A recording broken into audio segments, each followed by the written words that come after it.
Sen çıkardın bu önlüğü benden. Şimdi yine senin için giydiriyorlar bu önlüğü bana.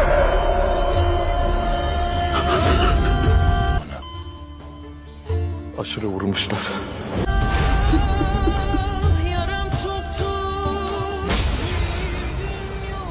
Son nefesinde bana kardeşim dedin ya. Giden canın yerine ben de can isterim ulan. Şimdi sen de yaşamaktan vazgeçmeyeceksin kardeşim.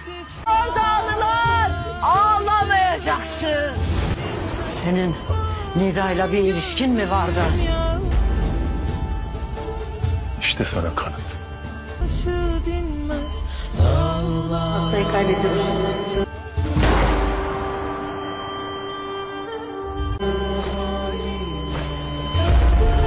الحلقة الجديدة سيتم نقل أشير إلى المشفى، وصرحات هو من سيقوم بإجراء العملية له.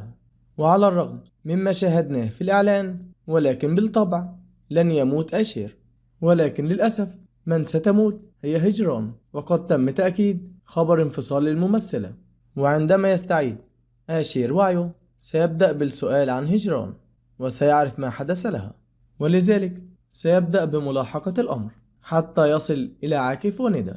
ومن جهة أخرى ستصر ملك على الزواج من يلدرم، ولكن صرحات سيكون غاضبا جدا من هذا الأمر، لأنه لا يريد أن يولد ابنه مع هذا الرجل الحقير، ولذلك سيشتد الصراع بينهما مرة أخرى.